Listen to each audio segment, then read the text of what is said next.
call is now being recorded. बच्चा तो हम आज क्या पढ़ेंगे, जो 9th क्लास का चैप्टर 1 है ना, संख्या पद्धति, इसके बारे में पढ़ेंगे। बच्चे अब आपको इधर उधर की बातें नहीं करनी है, यहाँ पे ध्यान दोगे। ठीक, तो संख्या पद्धति में आपकी क्या होता है, संख्या को किन भागों में बांटा गया है, कैसे उसे व्यवस्थित करा गया है, इसके बारे में हम पढ़ते हैं। तो पहले हम देखते हैं कि संख्या क्या होती है बच्चे। तो संख्या आपकी बहुत प्रकार की होती है, जैसे आपको मिलेगी ये रूप की संख्या मिलेगी, ये रूप की संख्या मिलेगी, ये रूप की संख्या मिलेगी, जीरो मिलेगा, दशमलव मिलेगा, रूट की संख्या होगी। तो ये विभिन्न प्रकार की संख्या हमको देखने को मिलती है।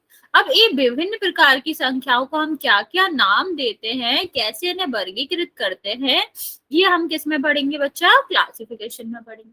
सबसे पहले बात करें बच्चे संख्याओं की, तो हमने जैसे आपको बताया कि ये सारे जो नंबर होते हैं, चाहे हम उन्हें गिनने के लिए यूज कर रहे हो नहीं कर रहे हो, वो सारे ही क्या कहलाते हैं, वो सारे ही संख्या कहलाते हैं। जो एक बना है, दो बना है, ये सारी क्या है, संख्या है।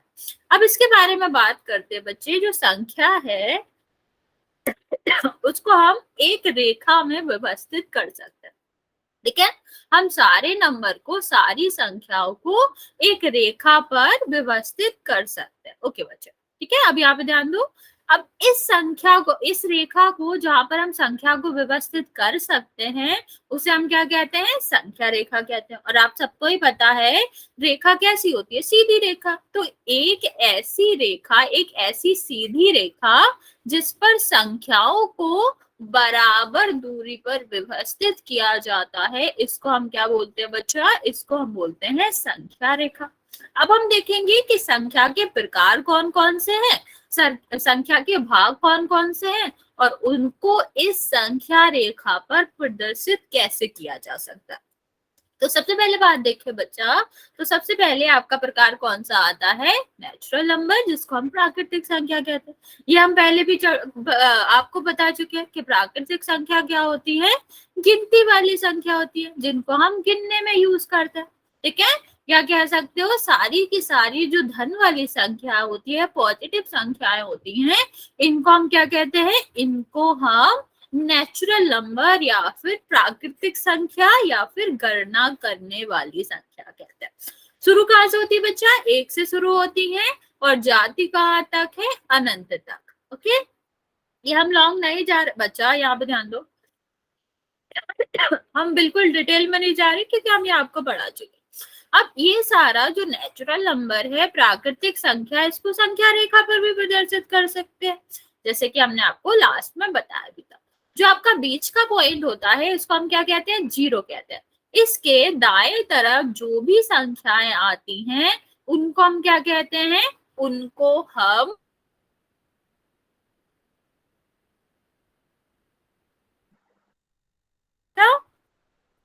इसके बाद वाली क्लास के लिए मैंने, ठीक है। तो जीरो के आपके दाएं तरफ जो, नेक्स्ट देखते हैं बच्चे, होल नंबर की बात करते हैं। तो होल नंबर को हम क्या कहते हैं, पूर्णांक कहते हैं। अभी पहले वाली संख्याओं में हमने जीरो तो शामिल किया नहीं था, तो अगर हम क्या करें, ये जो धन वाली संख्याएं हैं, इनमें जीरो शामिल कर दें। ठीक है, सारी की सारी प्राकृतिक संख्याओं में अगर हम जीरो को शामिल कर दें, तो इन संख्याओं को हम क्या कहते हैं, पूर्ण संख्या कहते हैं। और इनको भी हम क्या कर सकते हैं, इनको भी हम प्रदर्शित कर सकते हैं, नहीं बच्चा सिर्फ पूर्ण, इन सारी संख्याओं को भी हम संख्या रेखा पर प्रदर्शित कर सकते हैं। यहाँ पे देखोगे बच्चा, ये आपकी जो संख्या दिख रही है ना रेड कलर से, ये जो बॉक्स में बनी हुई है, जो ये खाने में बनी हुई है, जीरो, और सारी की सारी धन की संख्याएं, ये क्या बता रही है, होल नंबर या फिर पूर्ण संख्याओं को प्रदर्शित कर रही है। ओके बच्चे, आगे देखते हैं तीसरे प्रकार के बारे में। तो तीसरा प्रकार आपका क्या होता है, इंटीजर या फिर पूर्णांक हम कहते हैं। ठीक है, तो पूर्णांक क्या होता है बच्चा, अभी तक हमने देखा कि पूर्ण संख्याएं तो जीरो और धन की संख्या थी, ऋण की संख्या तो आ नहीं रही थी। तो अगर हम पूर्ण संख्याओं में ऋण की संख्या भी जोड़ दें, ठीक है, अगर हम पूर्ण संख्याओं में ऋण की संख्या भी जोड़ दें, तो इस प्रकार के जो संग्रह बनता है, समूह बनता है, उसको हम क्या कहते हैं, पूर्णांक कहते हैं। ओके बच्चा, और इसको भी हम संख्या रेखा पर प्रदर्शित कर सकते हैं। ये देखो यहाँ पर जो पूरा लाल कलर का बॉक्स दिख रहा है, इसमें ऋण की संख्याएं भी है, जीरो भी है और धन की संख्याएं भी। ठीक है, तो इसका मतलब क्या है, ये पूरी की पूरी संख्या रेखा किस तरह की संख्याओं को दिखा रही है, पूर्णांक संख्याओं को दिखा रही है। ओके, अब आगे बढ़ते हैं अगले प्रकार की ओर। तो बच्चे ये सब तो हमने पढ़ा था, अब हम पढ़ेंगे परमेय संख्याओं के बारे में कि परमेय संख्या क्या होती है। तो बच्चा जब हम परमेय संख्या की बात करते हैं, तो परमेय संख्या बच्चा वो संख्या, अब यहाँ से आपको जहां भी ना समझ आए वो पूछ लेना। क्या बता रहे थे बच्चे, वो संख्याएं जिसे हम p/q या फिर हम इसको कह सकते हैं अंश बटे हर के रूप में प्रदर्शित कर सकते हैं। ठीक है, अगर हम किसी भी संख्या को p/q या फिर अंश बटे हर के रूप में प्रदर्शित कर सकते हैं, इसके रूप में लिख सकते हैं, तो वो आपका क्या कहलाती है, वो संख्या आपकी परमेय संख्या कहलाती है। पर बच्चा यहाँ पर दो कंडीशन होती है। पहली कंडीशन मतलब शर्तें होती है परमेय संख्या के लिए। पहली कंडीशन होती है कि q हमारा जीरो नहीं होना चाहिए। ठीक है, और दूसरी कंडीशन होती है कि जो p है, जिसको हम क्या कहते हैं, अंश कहते हैं, वो आपका कैसा होना चाहिए, वो एक पूर्णांक संख्या होना चाहिए। मैं रिपीट कर रही हूँ, ध्यान से सुनना। जो आपकी परमेय संख्या होती है वो कौन सी संख्या होती है, जिनको हम p/q या फिर अंश बटे हर के रूप में प्रदर्शित कर सकते हैं, हर के रूप में लिख सकते हैं। जहां आपको दो कंडीशन होनी चाहिए कि q कभी भी जीरो नहीं हो सकता। क्यों नहीं हो सकता ये भी बता देती हूँ, क्योंकि जीरो से भाग किसी में नहीं जाता, इसका मतलब होता है कि ये परिभाषित नहीं है, और कोई भी संख्या परिभाषित नहीं है तो इसका तो कोई मतलब नहीं है। नहीं बच्चा, ये इसमें हम पोल नहीं करेंगे, हम क्वेश्चन जरूर पूछेंगे पर पोल नहीं करेंगे, ये 9th क्लास का आपका। ठीक है, ये आपके एग्जाम के लिए ही पढ़ा रहे हैं।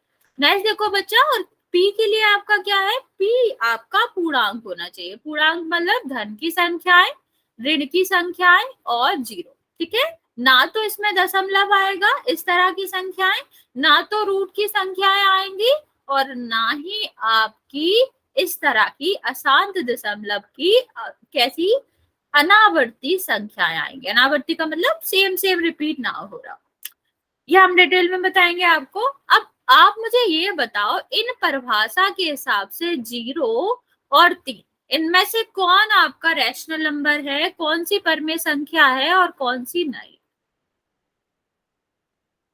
जल्दी बताओ, ये दोनों क्वेश्चन है, आपको बताना है जीरो और √3 में से कौन सी परमेय संख्या है और कौन सी नहीं।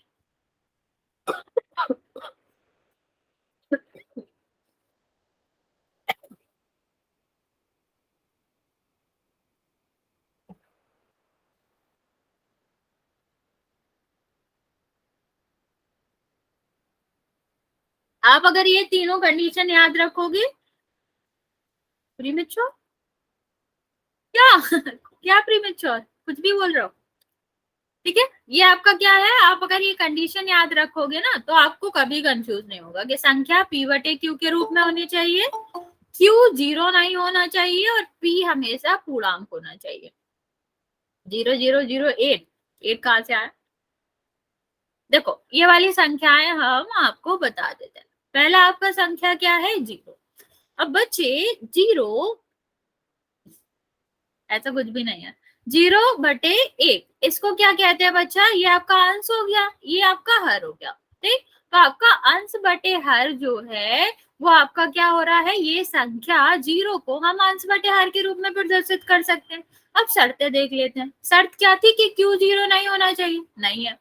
अब यहाँ पर देखो, जो आपका p है वो कैसा होना चाहिए, पूर्णांक है, तो जीरो तो पूर्णांक होता है ना, जीरो नेगेटिव और सारी की सारी जो ऋण की संख्या, जीरो धन की संख्या और ऋण की संख्या सारी पूर्णांक होती है, तो ये आपका पूर्णांक है। अब इसकी बात करते हैं बच्चे √3 के। ठीक, अगर मान लो इसके नीचे हमने एक लिख भी दिया, ठीक है, तो आपका क्या हो गया, ये p/q के रूप में तो हो गया, इसमें q भी जीरो नहीं है, पर ये वाली जो कंडीशन है कि जो आपका अंश है वो पूर्णांक होना चाहिए, वो तो नहीं है। पूर्णांक में तो सिर्फ गिनती वाली संख्याएं आती हैं, उनके नेगेटिव्स आते हैं, उनका ऋणात्मक आता है और उनको जीरो आता है। ठीक है बिट्टू, तुमको कोई डाउट है? तुमने हैंड रेज कर रखा है। यहाँ पर आप सारी संख्याएं देखोगे सब p बटे q के रूप में है, q जीरो नहीं है और p आपका क्या है, p आपका पूर्णांक है। तो ये सारी की सारी क्या संख्या दिखा रही हैं, ये आपकी परमेय संख्या दिखा रही है। और बच्चा परमेय संख्याओं को हम क्या कर सकते हैं, हम दो पूर्णांकों के बीच में प्रदर्शित कर सकते हैं संख्या रेखा पर। हमें आपको सिखाएंगे भी कैसे कर सकते हैं, लेकिन आप याद रखना कि हम परमेय संख्याओं को भी प्रदर्शित कर सकते हैं संख्या रेखा पर। बच्चे आपको कैमरा ऑन नहीं करना, क्यों ऑन करो? ऑफ करो, ऑफ करो कैमरा बच्चे, ध्यान दो। और बच्चा ये आपके एग्जाम में आएगा, जो आपका अगले वीक से एग्जाम है। अब बच्चे यहाँ पे देखते हैं, अब आप मुझे बताओगे ये जो परमेय संख्या यहाँ पर दिख रही है, क्या इनमें कोई भी समानता है या नहीं? हमें क्या बताना है, यहाँ पर कोई समानता है या नहीं? जल्दी आंसर करो, फिर मैं बताती हूँ कि है तो कैसे है, नहीं है तो कैसे नहीं।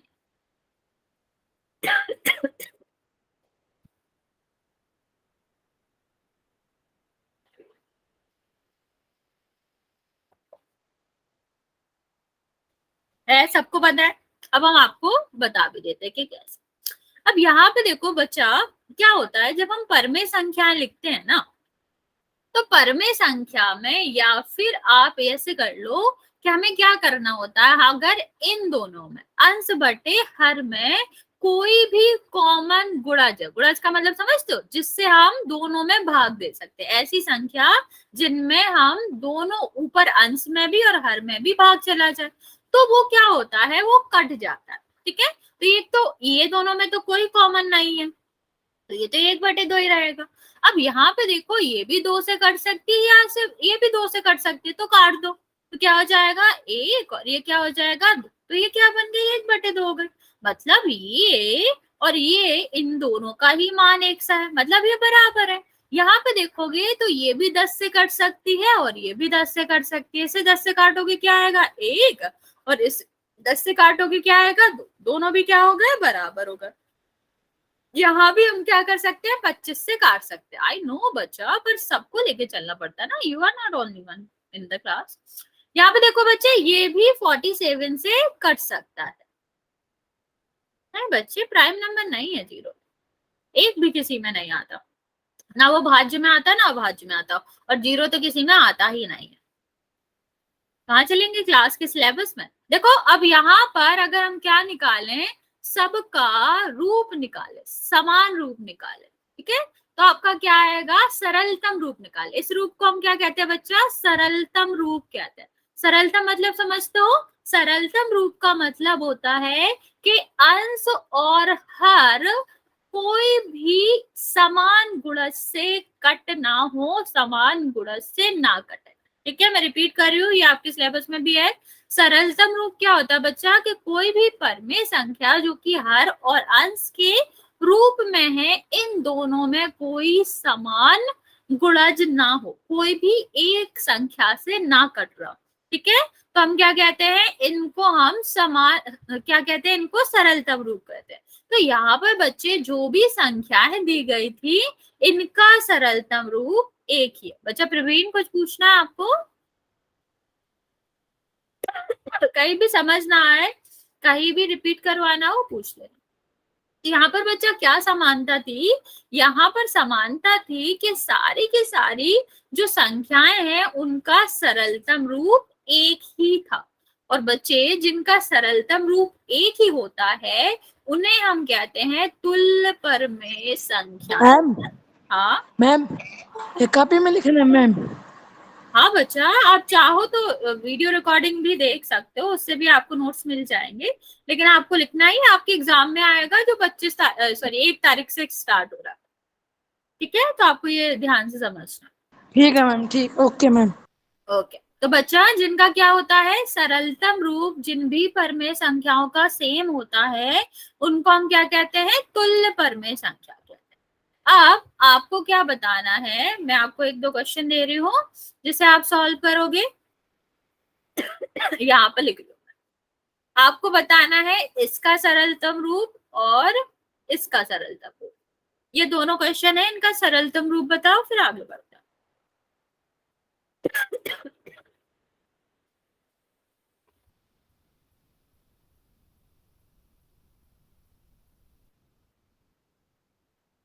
जल्दी बताएंगे बच्चों, फिर हम आपको तुल्य परमेय संख्या निकालना भी बताएं।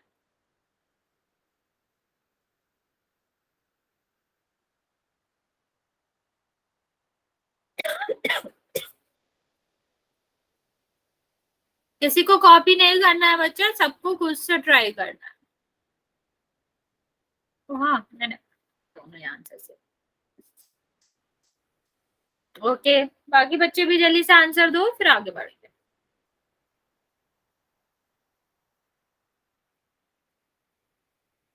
देखो मैंने क्या बताया था कि सरलतम संख्या में ऊपर और नीचे, जैसे हम अंश और हर कहते हैं, उन दोनों में कोई भी कॉमन या फिर समान गुणज नहीं रहना चाहिए, समान गुणज नहीं रहना चाहिए।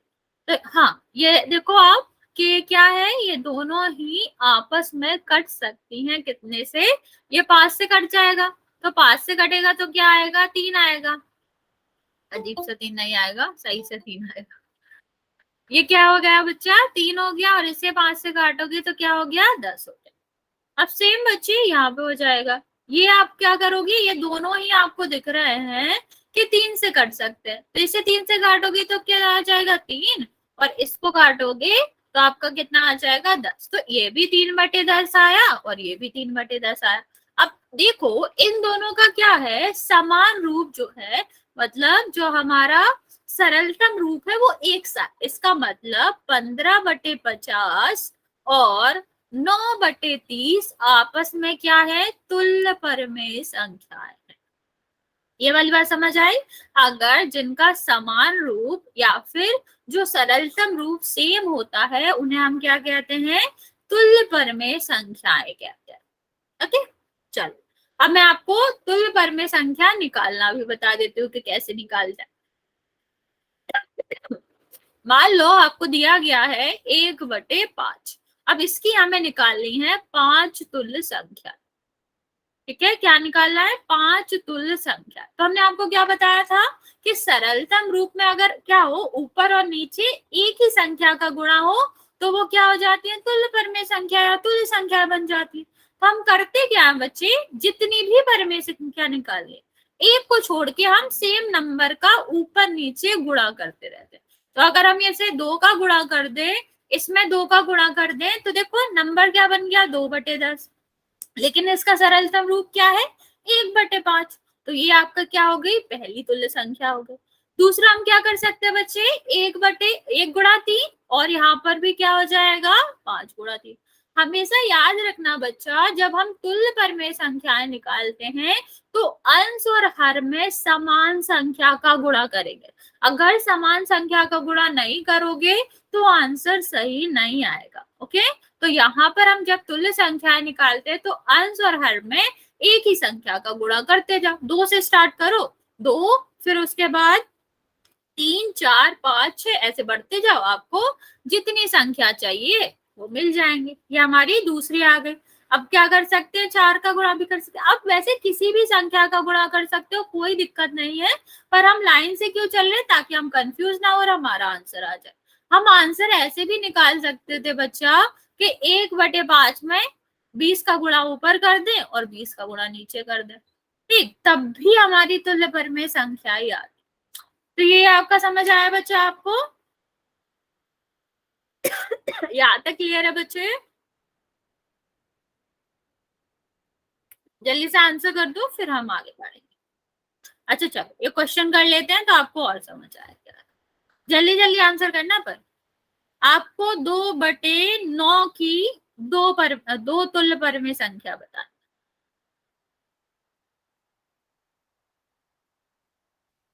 चलो बच्चा जल्दी इसका आंसर करो।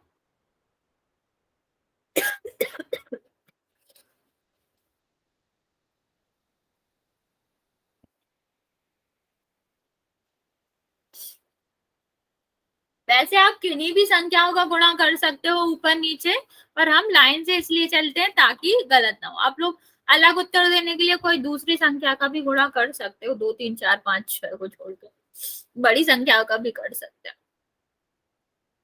बाकी बच्चे भी जल्दी ट्राई करेंगे।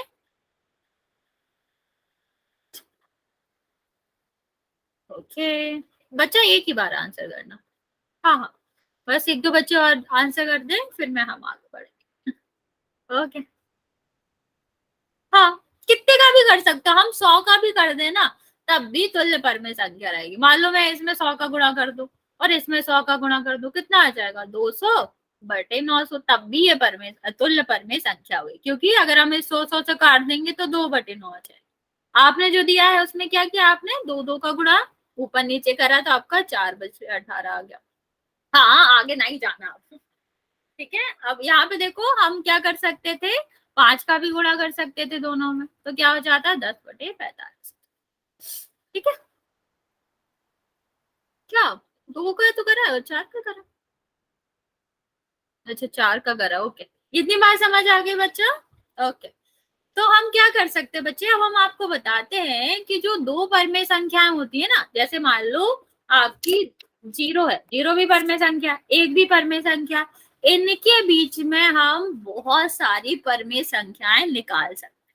कोई भी दो संख्याएं होंगी बच्चा, तो हम उनके बीच में बहुत सारी अनगिनत परमेय संख्याओं को निकाल सकते हैं, ठीक है। ये आपके चैप्टर 1 में पहले जो अभ्यास है ना उसमें क्वेश्चन है, तो हम आपको एक दो करके दिखाते हैं। मान लो हमें क्या करना है, 1 और 2 के बीच में 5 या फिर 99 क्या निकालने हैं, बीच की संख्या निकालनी। ध्यान से समझना बच्चा, ये इंपॉर्टेंट टॉपिक है। तो बच्चे हमें क्या करना है, हमें 1 और 2 के बीच में कितनी संख्याएं निकालनी है, 99 संख्याएं निकालनी।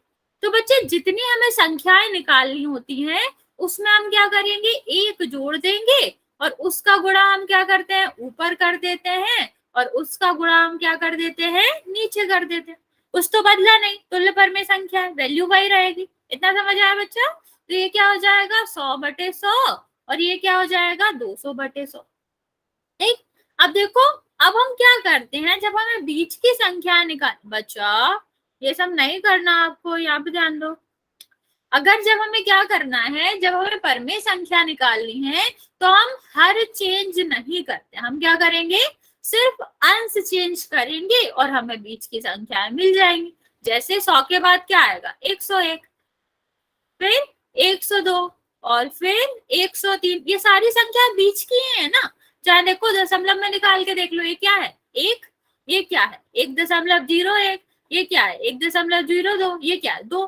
तो 1 और 2 के बीच में ही आ रही है ना ये सारी संख्या बच्चा, तो ये आपका क्या आ जाएगा, ऐसे करके हम 99 क्या निकाल सकते हैं, परमेय संख्या निकाल सकते हैं जो 1 और 2 के बीच में। समझ आया बच्चा। सबसे पहले हमें क्या करना होता है, मान लो हमें 99 संख्या निकालनी है तो हम उसमें 1 जोड़ देंगे और जो संख्या आएगी उससे हम क्या करते हैं, अंश और हर में गुणा कर देते हैं, ठीक। अब यहाँ पर आपका उतना ही क्या हो जाएगा, इतना ही अंतर क्रिएट हो जाएगा अंश में। तो हम क्या करेंगे, उनके बीच की संख्या लिख देंगे जो कि आपके इन दोनों संख्याओं के बीच की होंगी। बच्चा किसने कैमरा ऑन करा हुआ है, बंद करो। बिट्टू कैमरा ऑफ करो, 1 सेकंड में। अरे तुमको नहीं बोलना, हमको बोलना है। बच्चा माइक भी ऑफ करो, मैंने कहा ना प्लीज ऐसा मत करो, मैं डांट नहीं पाऊंगी। Sorry ma'am. ओके ठीक है, ये वाली बात समझ आई कैसे करना है, गुड बच्चे, मानना भी होता है। तो ये हमें वैसे ही करना होता है। हम एक क्वेश्चन और करके दिखाते हैं आपको, तो आपको और समझ आ जाएगा, फिर हम एक करने को भी देते। यहाँ पर देखो बच्चा, एक सेकंड क्वेश्चन का, और बच्चे ऐसा जरूरी नहीं है कि हमारी जो परमेय संख्या दी गई है वो पूर्णांक भी हो, हम उन्हें किस में ले सकते हैं, इस तरह भी ले सकते हैं p बटे q के अंदर। तो यहाँ पे देखो क्या है 3/5 और यहाँ पर क्या है 4/5। अब हमें क्या करना है बच्चा, इन दोनों के बीच में 5 परमेय संख्या निकालनी। तो हमने आपको क्या बताया था, जितनी परमेय संख्या हमें निकालनी होती है उससे हम क्या करते हैं, 1 जोड़ देते हैं, तो आपका क्या हो जाएगा, 6 हो जाएगा। अब हम क्या करेंगे, इसको अंश में और हर में गुणा कर देंगे। ठीक है, जितना आपका क्या हो गया, 5 संख्या निकालनी थी, 1 जोड़ेंगे 6 हो गया, फिर ऊपर गुणा कर देंगे, नीचे गुणा कर देंगे, तो ये आपका क्या हो जाएगा। जिसको पता नहीं चल रहा ये क्या चल रहा बच्चा, ये एनसीईआरटी का पहला जो वो है ना चैप्टर, मतलब पहला चैप्टर का पहला अभ्यास। क्योंकि बच्चे हमें ऊपर वाली संख्या में उतना ही अंतर क्रिएट करना पड़ता है जितना हमें संख्या चाहिए, लेकिन अगर हम 5 करेंगे तो हमेशा 1 अंतर कम होता है। आप खुद बताओ 5 और 1 में कितना अंतर होगा, 4 ना, तो ये तो 4 ही मिलेगा, क्योंकि हमें 5 करना है तो हमें 1 का अंतर और लगाना पड़ेगा। क्या बताना है आपको, बता दिया ना बच्चे, चलो आगे बढ़ते हैं। तो ये कितना हो गया, 18/30, और ये आपका कितना हो गया, 24/23। अब हमारा क्या हो जाएगा, बता देती हूँ मैं, इसके बाद एक क्वेश्चन देंगे वो करना। ये देखो 18 और 24 में कितना अंतर क्रिएट हो गया, 5 का, इसीलिए करते हैं हम एक ज्यादा का, क्योंकि इनके बीच में कितना अंतर आना चाहिए, उतना अंतर आना चाहिए जितनी संख्या पूछी गई। तो 18 तो 30 है ही, तो ओके चले जाओ। 18 के बाद क्या आएगा, 19, 19 के क्या बाद आएगा, 20। एक चीज और याद रखना बच्चा, हर को डिस्टर्ब नहीं करते हम, हर वही रहेगा, सिर्फ अंश बदलेगा जब हम बीच की संख्या निकालेंगे तब। ठीक, तो ये कितनी परमेय संख्या हो गई बच्चा, ये आपकी हो गई 5 परमेय संख्या। समझ आ गया, समझ आ गया सबको बच्चा। Yes ma'am. ये क्वेश्चन मैं दे रही हूँ, आप ये ट्राई करेंगे, फिर हम आपको अपरमेय संख्याओं के बारे में बताएंगे।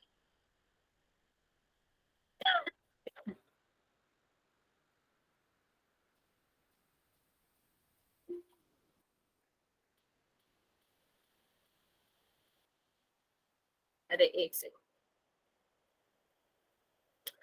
8/10 और 9/10 के बीच में आपको निकालनी है 3 परमेय संख्या।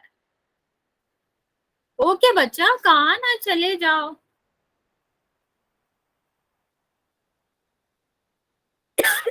जल्दी करेंगे बच्चे, फिर हम अपरमेय संख्याओं के बाद।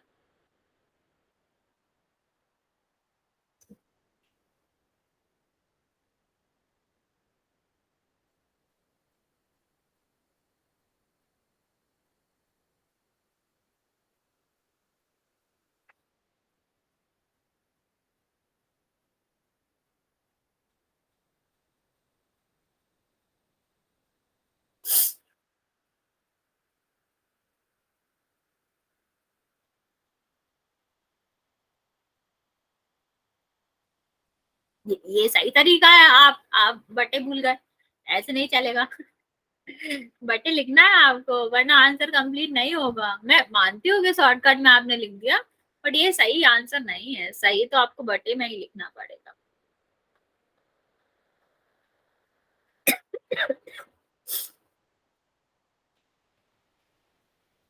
हाँ तुमने ठीक लिखा।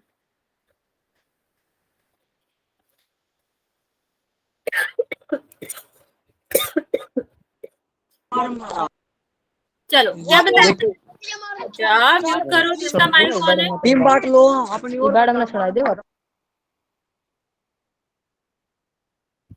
आपको माइक ऑन नहीं करना, मैं रिपीट कर रही हूँ। नहीं समझ आया, तुम तो कह रहे थे तुमको सब आता है, ये सब बोर लग रहा था अभी तुम्हें थोड़ी देर पहले, हैं? देखो बता देते क्या करना होता है, जब हम क्या करें, ऐसी परमेय संख्या निकालनी है हमें, तो क्या करना होता है, जैसे हमें 3 निकालनी है तो हमें क्या से करेगा, हम 4 से गुणा करेंगे, अंश में भी और हर में भी, जितना भी निकालना है उससे 1 ज्यादा का गुणा करेंगे, तो आपका क्या हो जाएगा, 8 गुणा 4, और 10 तो नीचे है, 10 गुणा 4। ठीक, हमें एक और हिंट दे रहे हैं, हमेशा अंश को एक सा बनाना पड़ता है। मान लो अगर यहाँ पर क्या होता है, यहाँ पर 9 होता और यहाँ पर आपका क्या होता है, 10 होता, तो हम क्या करते हैं, अलग अलग संख्या से गुणा करते हैं। यहाँ पर हम किससे करते हैं, 10 से, और यहाँ क्या करते, हम दूसरी चीज बता रहे हैं, यहाँ पे सुनो बच्चा, यहाँ पर हम कैसे करते हैं 9 से। हमेशा याद रखना कि परमेय संख्या के बीच में जब भी हमें परमेय संख्या निकालनी है तो हर हमेशा बराबर करना होता है। ठीक है, पहली चीज ये है कि हर हमेशा, बच्चा अबे मैं नहीं करा रही हूँ ना वहां पे, ठीक है, तो हर हमेशा बराबर करते हैं फिर ही हम दूसरी चीज पे ध्यान देंगे। इतना समझ आ गया? हाँ, तो ये क्वेश्चन हम थे तो क्या हो गया, यहाँ पर हम 4 का गुणा कर देंगे, यहाँ भी 4 का गुणा कर देंगे, तो कितना आ गया 32/40, और ये क्या आ गया 36/40। अब इसके बीच में निकालना है, तो 32 के बाद क्या आता है 33, ये कितना आ जाएगा 34 और ये 35, 3 संख्या हो गई। ओके, चल आगे देखेंगे बच्चा, हम अपरमेय संख्याओं के बीच बात करेंगे। ठीक, किसकी बात करेंगे, अपरमेय संख्याओं की। ये तो सीधा सीधा है, अब अपरमेय आ जा लग जाए वो सब मतलब क्या होता है, उल्टा ही होता। तो ये किसका उल्टा होगा, परमेय संख्या का। परमेय संख्या क्या होता था कि जिसे हम p बटे, नहीं आई एम फाइन बच्चे, इसके बाद वाली क्लास में नहीं लूंगी, ये क्लास ही ले लूँ बस। ठीक है, यहाँ पर देखो, हाँ I am taking leave after that class, सुन लो अब यहाँ पे। ठीक है, तो आपका क्या है, वहां पर परमेय संख्या क्या था, परमेय संख्या को हम p बटे q के रूप में प्रदर्शित कर सकते थे। यहाँ पर क्या होता है बच्चा, p बटे q के रूप में प्रदर्शित नहीं कर सकते। ओके, अपरमेय हमेशा परमेय के उल्टे होती है। इसका मतलब है परमेय क्या होती थी, जिसको हम p बटे q के रूप में प्रदर्शित कर सकते थे, यहाँ क्या होएगा बच्चा, जिसको हम p बटे q के रूप में प्रदर्शित नहीं कर सकते। जैसे अभी हमने बताया था √3, √11, ठीक है, पाई का जो वैल्यू होती है वो बहुत बड़ी होती है और बहुत लंबी होती है, उसका कोई अंत पॉइंट नहीं है। ठीक है, और इस तरह के नंबर जो खुद को ही एक पैटर्न में रिपीट नहीं करते, वो नंबर जो खुद को एक व्यवस्थित तरीके से बारंबारता नहीं आती उसमें, वो भी आपके क्या कहलाते हैं, परमेय संख्या, अपरमेय संख्या कहलाते हैं। नेक्स्ट हम बात करते हैं, पाई को पाई क्यों कहते हैं, नाम रखा था वो साइंटिस्ट के नेम पे रखा गया है, जिसने खोज करी थी उसके वैल्यू की, थोड़ी तो रिस्पेक्ट देनी पड़ेगी साइंटिस्ट को। क्यों नाम था उनका साइंटिस्ट का। यहाँ पे देखो बच्चा, यहाँ पर आपको 2 रूट दिख रहा है। ठीक, अब कभी कभी क्या होता है बच्चा, पूरा नाम नहीं था, पाई उनका सरनेम था। अब याद सुन लो, बाहर के नाम अजीब अजीब होते हैं, आई नो इट, पर आप ऐसा नहीं कर सकते। यहाँ पे देखो बच्चा, कभी कभी क्या होता है, रूट की संख्याएं परमेय होती हैं और कभी कभी रूट की संख्याएं अपरमेय होती है। ये तो बहुत धोखा हो गया हमारे साथ, हमें तो बताया गया था रूट की संख्या क्या होती है, अपरमेय होती है। तो बच्चा इसको हमें पता कैसे करना होता है कि वो संख्याएं जिनका पूर्ण वर्ग हो। ठीक है, हाँ अब उन्होंने 0 ही नाम दिया था, उन्हें नहीं देना था अपना नाम, देना तो चाहिए। अब 0 इतना फेमस था ना कि उन्हें अपना नाम फेमस करना ही नहीं पड़ा, ऐसे ही हो गया। अब यहाँ ध्यान दे लिया, ठीक है। हम आपको क्या बता रहे हैं, वो संख्याएं जो वर्गमूल के अंदर कैसी होती हैं, पूर्ण वर्ग होती हैं, वो कौन सी संख्या होती है, परमेय संख्या होती है, और जो पूर्ण वर्ग नहीं होती है वो अपरमेय संख्या था, हाँ कह सकते हो। ठीक है, हम क्या बता रहे हैं, वो संख्याएं जो कि रूट के अंदर है, वर्गमूल के अंदर है, और परफेक्ट स्क्वायर पूर्ण वर्ग नहीं है, वो आपकी कैसी होती है, अपरमेय संख्या, और जो पूर्ण वर्ग है वो आपकी कैसी होती है, परमेय संख्या। अब बात आती है पूर्ण वर्ग कैसे निकाल सकते हैं। आप सबको वर्गमूल निकालना आता है ना बच्चा। मैम, हाँ मैम एक फोन आ रहा है मैम। हाँ ले लो, आ जाओ वापस, जल्दी बताओ बच्चा, वर्गमूल निकालना आता है।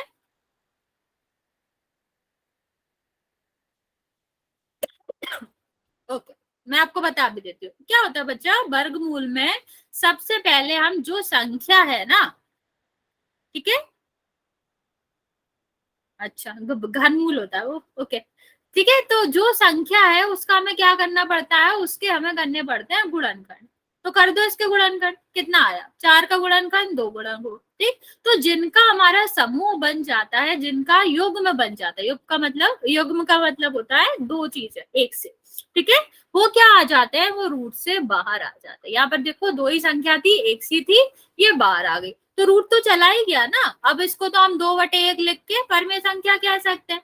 तो जो भी संख्याएं रूट के बाहर आ जाए वो आपकी क्या कहलाती है, वो आपकी परमेय संख्याएं कहलाती है। एक और एग्जांपल ले लेते हैं, जैसे आपका हुआ 25 हो गया, ठीक है, मतलब ही समझा रहे हैं।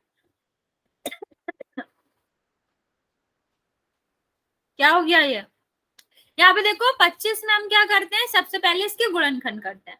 गुणनखंड क्या होता है बच्चा, सबसे छोटी छोटी जो अभाज्य संख्याएं होती है ना, उनसे भाग देना शुरू करते हैं। तो 2 से तो भाग जाएगा नहीं, 3 से भी नहीं जाएगा, 5 से भी नहीं, सॉरी 5 से तो चला जाएगा, तो 5 से भाग दोगे कितना आएगा 5। अब इसमें कितना भाग जाएगा 1, मतलब 25 की जगह पर हम क्या लिख सकते हैं, 5 गुणा 5 लिख सकते हैं। तो क्या होता है बच्चा, इन दोनों का युग्म बना लेते हैं, इनका जोड़ा बना लेंगे और ये दोनों क्या हो जाएंगे, रूट से बाहर आ जाएंगे। और जोड़ा हमेशा वर्गमूल का क्या मतलब होता है कि 2 की जगह 1 लिखेंगे।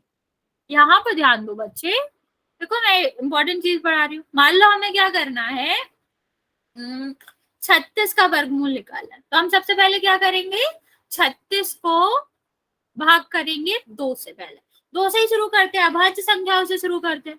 तो 2 से भाग करोगे 18 आ जाएगा। तो तुम भी यहाँ पर ध्यान दो, फिर 2 से करोगे 9, फिर आप 3 से करोगे 3 और 3 से करेंगे फिर 1, ठीक है। तो आपका क्या हो गया, अरे चुप हो जाओ आप बेटा, यहाँ पर ध्यान दो। तो आपका क्या हो गया, रूट के अंदर आपके 2 गुणा 2 3 गुणा 3, ठीक है। अब हमने क्या बताया था कि जब 2 एक से नंबर होते हैं तो वो वर्गमूल से बाहर आ जाते हैं और वो आपका एक बार लिखे जाते हैं। अब यहाँ देखो ये भी 2 बार है, तो ये भी बाहर आ जाएगा, मतलब 36 किसका वर्गमूल होता है 6 का। तो ये आपका रूट 36 अगर है तो वो क्या हो जाएगा, वो आपका परमेय संख्या हो जाएगी, ओके। तो वो संख्याएं जो पूर्ण वर्ग होती हैं वो आपका क्या हो जाएगा, वो आप उसका मान निकाल सकते हो और कह सकते हो कि हम इसको P/Q के रूप में लिख सकते हैं, इसलिए ये एक परमेय संख्या। अब देखो यहाँ पर √2 का अगर हम करें तो इसका तो अगर हम क्या करेंगे, गुणनखंड करेंगे भी तो 2 ही आएगा, तो एक अकेला तो बाहर निकल नहीं सकता, हमें क्या करना पड़ता है, 6 गुणा 6 का मतलब 36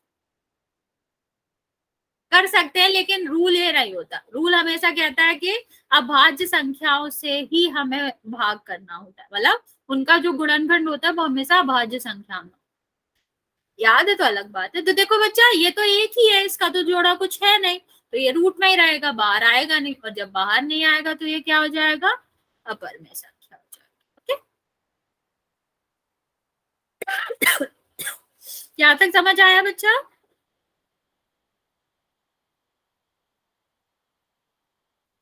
यहाँ तक तो कोई दिक्कत नहीं है। अच्छा चलो मैं एक क्वेश्चन पूछ लेती हूँ ताकि आपको और समझ आ जाए।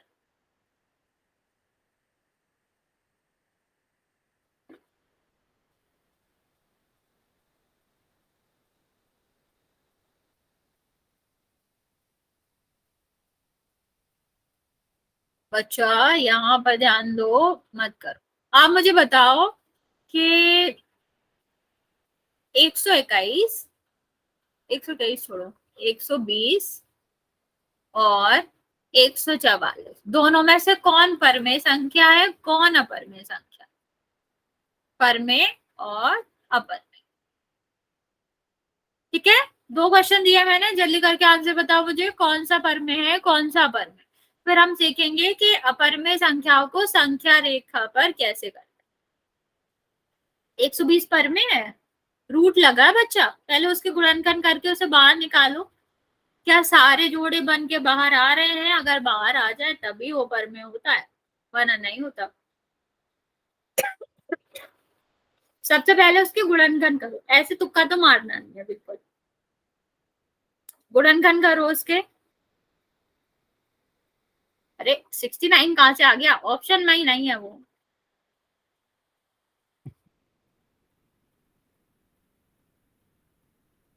आंसर निकाल मत लेना तुम लोग।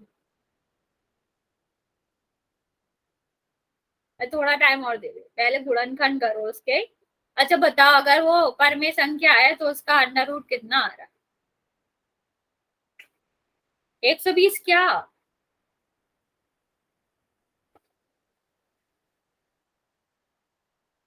ये आंसर नहीं है। आंसर हमें पूछना है कि कौन सा परमेय है और कौन सा नहीं, और अगर परमेय संख्या है तो उसको वर्गमूल लेंगे तो कौन सी संख्या है। अच्छा 120 कैसे है यार बच्चा? सबसे पहले क्या करो, 120 का गुणनखंड करो। 60 आया। बच्चा आपको यहाँ वहां ध्यान नहीं दे रहे हो, मैं बता रही हूँ स्कूल में आपको अच्छा परफॉर्म करना है तो सीखना चाहिए ये सब। 15 ये आपका नहीं जाएगा, फिर 3 बार जाएगा, कितना आएगा 5, और ये आपका कितना आया 5। अब इसको हम लिखेंगे रूट के अंदर। मैम बोलो। हमारी बैटरी लो हो गई मैम। कोई बात नहीं बच्चा, रिकॉर्डिंग देख लेना। अब मैंने क्या बताया था, जो जोड़े में है, जो 2 हैं, वही तुम लोगों ने गलत आंसर दिया है। अब यहाँ पर ध्यान दो, ठीक है। ये आपका क्या है, ये आपका बाहर आ गया 2, लेकिन ये दोनों, ये तीनों क्या है, ये तो कभी भी युग्म में नहीं है ना, ये तो जोड़े में नहीं है, तो ये तो बाहर आ ही नहीं सकते। अब यहाँ ध्यान दे लोगे, ये बाहर आएंगे नहीं, और जब बाहर आएंगे नहीं तो ये अपरमेय संख्या है। जहां भी रूट होता है वो अपरमेय संख्या होती है ना, अगर वो पूर्ण वर्ग ना हो। तो तुम लोग क्यों कह रहे हो कि परमेय, ये अपरमेय है? अच्छा मेरे समझने में दिक्कत है कुछ भी? यहाँ देखो 144 को हम क्या करते हैं, इसको हम तोड़ते हैं, तो 2 बार में तोड़ेंगे 72, फिर 2 तोड़ेंगे तो 36, फिर 2 का भाग देंगे, फिर 18, फिर 2 का भाग देंगे। बच्चे आप लोग कुछ कहना चाह रहे हो, हैंड रेस किया आपने। फिर 9, फिर 2 का जाएगा नहीं, फिर 3 का करेंगे 3, और फिर 3 का करेंगे 1। ठीक है, तो इसका क्या आया, इसमें आया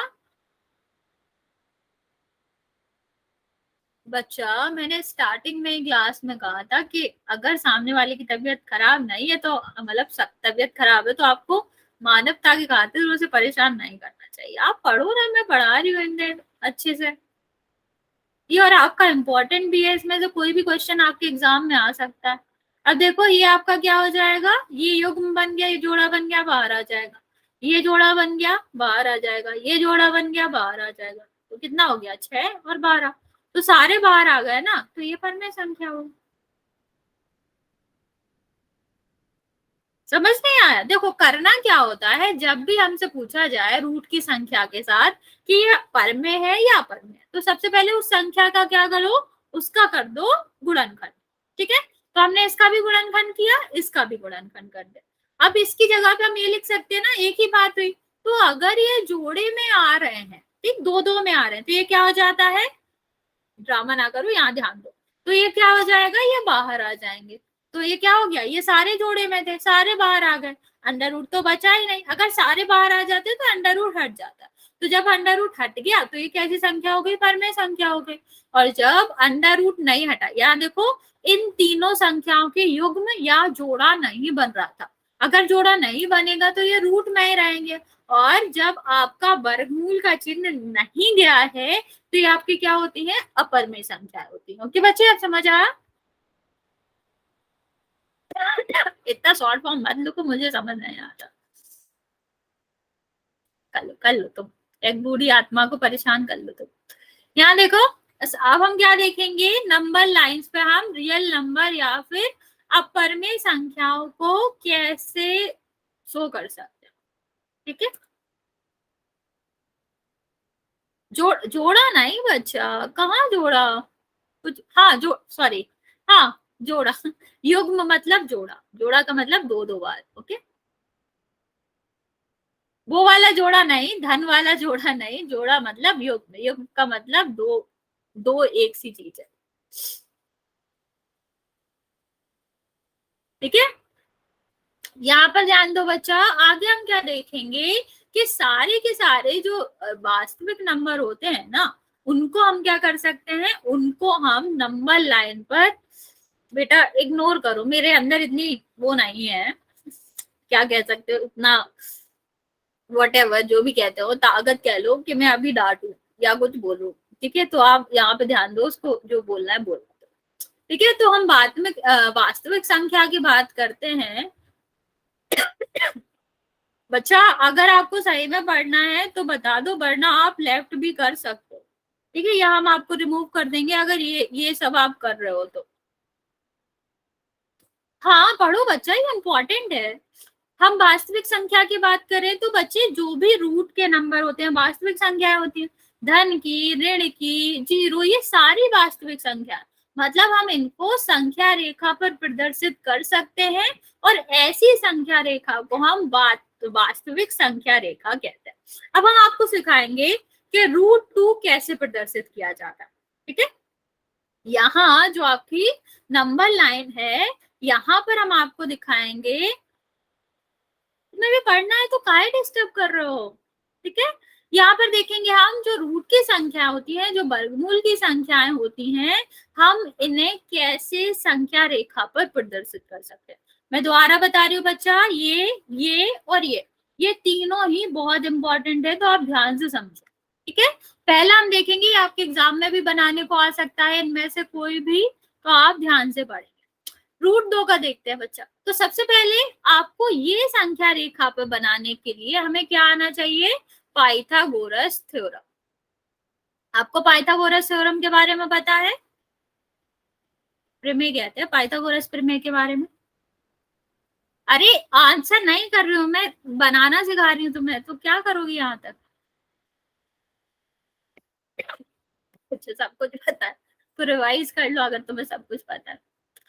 हाँ चलो मैं रिपीट कर देती हूँ। पाइथागोरस थ्योरम क्या होती है बच्चे, कि इस तरह का त्रिभुज, ठीक है, त्रिभुज आप जानते हो, और ऐसा त्रिभुज जिसका एक कोण, कोण कहते हैं इसको, अगर एक कोण 90 अंश हो तो इसे हम कहते हैं समकोण त्रिभुज। हाँ इसे हम कहते हैं समकोण त्रिभुज। अब बच्चे जब कोई त्रिभुज समकोण होता है तभी उसमें पाइथागोरस थ्योरम लग सकता है। ये आपको लंबा दिख रहा है डंडा सा, तो इसको हम बोलते हैं लंब। ठीक है, लंबा है तो लंब। कोई बात नहीं बच्चे, यहाँ पे ध्यान दो, जो आधार है, आधार का मतलब क्या होता है, नीचे बिछा हुआ, तो इसे हम क्या कहते हैं, आधार। और ये जो टेढ़ा डंडा है इसको हम कहते हैं कर्ण।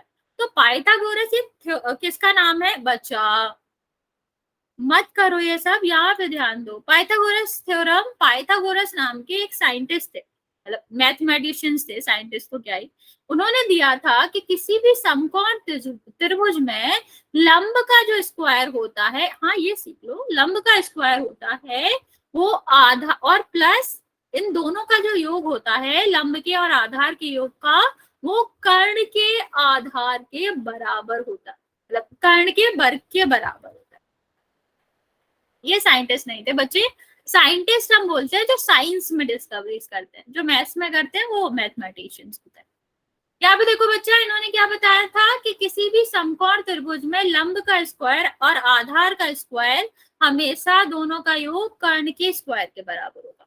अब यहाँ पर कर्ण हम बना सकते हैं, ये हो गया ठीक। तो यहाँ पर हमने एक वर्ग लिया है जिसकी सारी भुजाएं क्या है, एक एक। ठीक है, तो ये वर्ग है तो वर्ग का मतलब क्या हुआ, ये 90 अंश का हुआ। तो अगर ये एक है, ये 2 है, तो ये कितना होगा। तो अभी हमने आपको बताया कि कर्ण का स्क्वायर किसके बराबर होता है, लंब के स्क्वायर के और आधार के स्क्वायर के, यही बताया ना हमने आपको। तो लंब का स्क्वायर क्या बच्चा, ये लंबा है ना, इसका क्या है, 1 है। ठीक है, और इसका भी वैल्यू क्या है, 1 है। आपको बता दें कि स्क्वायर का क्या मतलब होता है, सेम संख्या का गुणा हमें 2 बार करना पड़ता है। तो ये क्या हो जाएगा 1 और ये क्या हो जाएगा 1। अब इन दोनों को जोड़ दोगे तो क्या हो जाएगा 2। ये किसकी वैल्यू आई, कर्ण के स्क्वायर की। कर्ण की चाहिए थी ना हमें तो इस लाइन की चाहिए, स्क्वायर की तो चाहिए नहीं, वर्ग की तो चाहिए नहीं। तो क्या हो जाएगा, दूसरे साइड जाएगा। तो जब कर्ण बराबर के, मतलब स्क्वायर बराबर के दूसरे साइड जाता है तो वो क्या बन जाता है, वर्गमूल बन जाता है। बच्चा घड़ी मत बनो, यहाँ ध्यान दो। ठीक है, तो हमारा क्या आ गया, हमें पता चल गया कि अगर हम एक आधार पे 1 सेंटीमीटर या, बच्चा म्यूट कर लो, वो सारे पुराना नहीं ये पढ़ देगा तरीका। तो ठीक है। अगर हम यहाँ पर एक की लाइन बनाए और यहाँ पर एक की लाइन बनाए तो जो टेढ़ी लाइन बनेगी इन दोनों बिंदुओं के, वो क्या बनेगी, वो आपका बन जाएगा √2। अब चलो यही हम कहाँ पे बनाएंगे, नंबर लाइन पे बना देंगे, संख्या रेखा पे बना देंगे।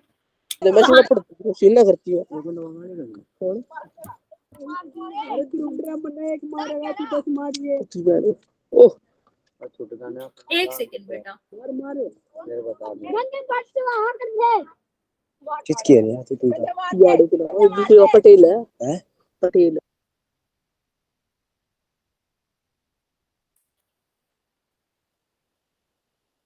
नेक्स्ट देखते हैं बच्चा। तो हम शुरू कहाँ से करते हैं, हमेशा आपके 0 से शुरू करते हैं। ठीक है, तो आपका क्या है बच्चा, यहाँ पर ध्यान दो यार।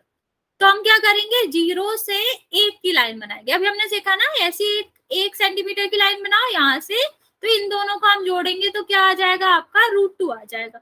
तो हम क्या करेंगे बच्चा, 1 की लाइन यहाँ पे बनाएंगे, 1 की यहाँ पर बनाएंगे और दोनों को क्या कर देंगे, जोड़ देंगे। तो ये लाइन जो है, ये जो आपकी रेखा है, इसकी लंबाई कितनी हो गई है, √2 हो गया। लेकिन हमें कहाँ बनानी थी, हमें तो संख्या रेखा पे बनानी थी। ये तो संख्या रेखा के ऊपर पहुंच गए, तो ये तो हुआ नहीं ना बच्चा। तो हम क्या करते हैं, आप सबको प्रकाल पता है क्या होता है, ठीक है, वहां इसमें हम यहाँ पर एक पॉइंट रखते हैं, जो आपका शार्प पॉइंट होता है ना बच्चा, उसको हम यहाँ पर रखेंगे और यहाँ से हम पेंसिल से क्या करेंगे, एक आर्क बनाएंगे। आर्क का मतलब समझते हो, चाप लगाएंगे यहाँ पर। ठीक है, और जहां ये लाइन काटेगी, 0 से लेकर यहाँ तक की जो दूरी होगी, वो आपकी हो जाएगी √2 या वर्गमूल 2। इतना समझ आया बच्चा, दोबारा बताओगे? चलिए बता दो बच्चा, इतना समझ आ गया?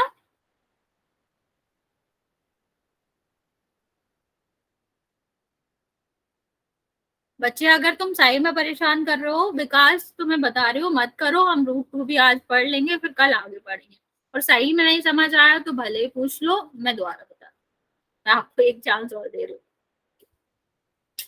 टाइम वेस्ट नहीं करो, क्योंकि हमारे पास सिर्फ 4 ही क्लासेस हैं आपका पूरा रिवाइज कराने के लिए। ठीक है, तो ये √2 हो गया। अब हम √3 की बात करते हैं, तो हम जल्दी से ये खत्म कर लेते हैं, फिर आज के लिए इतना ही रहेगा। √3 क्या होता है बच्चे, यहाँ पर हम √2 पहले बनाना पड़ता है। कोई बात नहीं बच्चे, अगर हमें √3 चाहिए, √ वर्गमूल 3 का बनाना है नंबर लाइन या संख्या रेखा पर, तो हमें 2 का बनाना पड़ता है। क्यों? क्योंकि अगर हम 2 पर 1 का लंब बना देंगे, 1 सेंटीमीटर का या 1 यूनिट का, हाँ इरेशनल होता है। ठीक है, तो ये जो आपकी लंबाई होगी ना इस पॉइंट से, वो क्या हो जाएगी, √3 हो जाएगी। कैसे? जो आपका क्या है, ये कर्ण है। ठीक है, कर्ण का स्क्वायर क्या होता है, आधार के स्क्वायर का, और यहाँ पर क्या हो जाएगा, यहाँ पर हो जाएगा लंब का स्क्वायर। ठीक है, लंब का वर्ग। यहाँ पर आपका क्या है, आधार है √2। और एक चीज और याद रखना बच्चा, जब हम 2 रूट की संख्याएं क्या करते हैं, गुणा करते हैं, तो उनका रूट हट जाता है, क्योंकि वो युग्म बन जाता है ना बच्चा। देखो ये रूट के अंदर 2 2 आ जाएंगे, तो ये जोड़ा बन जाएगा, और जोड़ा आ जाएगा तो बाहर आ जाएगा। तो ये आपका क्या हो जाएगा, 2, और ये क्या हो जाएगा, 1। ठीक है, तो ओडी स्क्वायर की वैल्यू आपकी क्या आ गई, 3 आ गई। ठीक है, हाँ ये बुक का ही है, सब बुक का है बच्चा। ठीक है, अब ओडी की वैल्यू निकालेंगे तो स्क्वायर जाके यहाँ चला जाएगा, तो √ बन जाएगा। अब जल्दी से इसको हम देख लेते हैं नंबर लाइन पे कैसे बनाना। ठीक है, इतना पता चल गया था √2 का कैसे बनाना है। यहाँ पर 1 की लाइन बनाओ और यहाँ पर 1 की लाइन बनाओ, और ये आपका क्या है, यहाँ से 1 लाइन बनाओ, तो आपका क्या हो गया, ये √ बन गया। और हमने क्या सीखा कि √2 पर ही हम 3 का बनाते हैं, तो ये लाइन हमारी 2 की बन गई, √2 की। ठीक है, वर्गमूल 2 की। फिर यहाँ हमने 1 बनाया, और ये जो लाइन है वो किसकी है, वर्गमूल 3 की। लेकिन हमने क्या सीखा था, हमें तो संख्या रेखा पर प्रदर्शित करना था, तो ये तो संख्या रेखा पे हो ही नहीं। तो हम क्या करते हैं बच्चे, यहाँ पर हम अपना प्रकाल रखते हैं। प्रकाल सबको पता है ना, जिसका एक साइड में नॉक होती है, दूसरी साइड में पेंसिल लगता है, वो हम यहाँ पे रखेंगे और पेंसिल यहाँ पे लेके एक आर्क लगा देंगे। तो जहां पर ये कटेगा बच्चा, जीरो से लेकर वहां तक की जो लंबाई होती है वो आपका क्या होता है, √3 होता है। ठीक है, वर्गमूल 3 आपका हो जाएगा। इतना समझ आया बच्चा? यहाँ तक समझ आ गया बच्चे? फिर हम आज यहीं तक रखेंगे, इसके आगे हम कल पढ़ेंगे जो कि दशमलव में कैसे प्रसार करते हैं। बाकी चैप्टर हम नेक्स्ट वाली क्लास में खत्म कर लेंगे। यहाँ तक किसी को भी कोई डाउट है तो पूछ लो।